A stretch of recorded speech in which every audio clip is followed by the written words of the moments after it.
Dans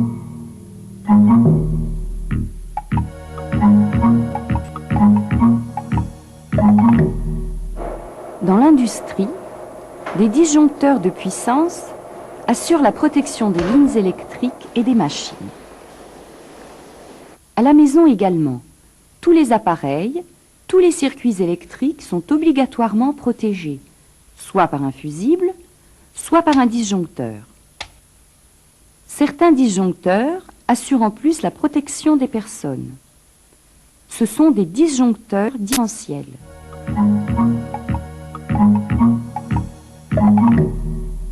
Mais contre quoi protègent ces disjoncteurs?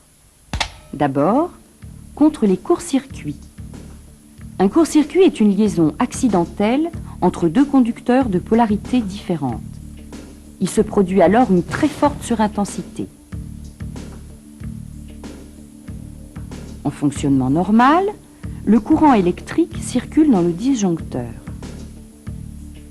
En cas de court-circuit, une bobine détecte la surintensité produite et crée instantanément un champ magnétique.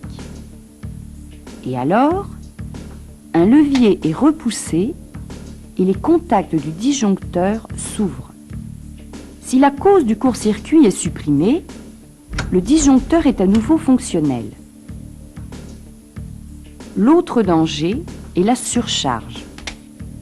En effet, chaque circuit électrique est prévu pour supporter une certaine intensité.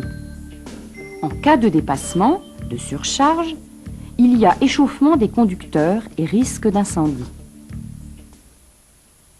Ce courant de surcharge traverse un dispositif thermique appelé bilame.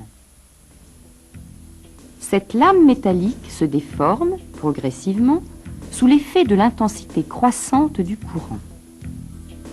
En bout de course, elle agit sur un levier qui provoque l'ouverture du circuit.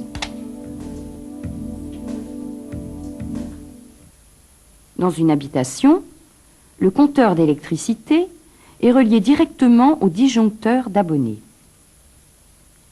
Ce disjoncteur protège aussi contre les courts-circuits et les surcharges, notamment lorsque la puissance de tous les appareils utilisés simultanément dépasse la puissance souscrite par l'abonné.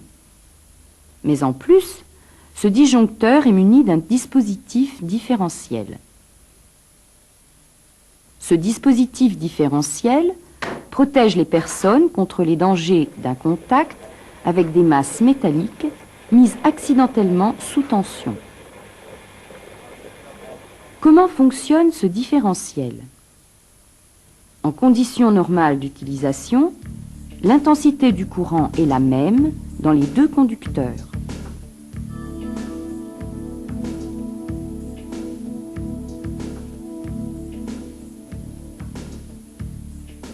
Le dispositif détecte cette différence et provoque l'ouverture du circuit. Pour que cette protection fonctionne, les masses des appareils doivent être reliées à la terre. Dans les locaux humides, les normes sont plus sévères et nécessitent l'emploi de disjoncteurs différentiels haute sensibilité. Sans assurer une protection totale, il limite efficacement les dangers d'électrocution.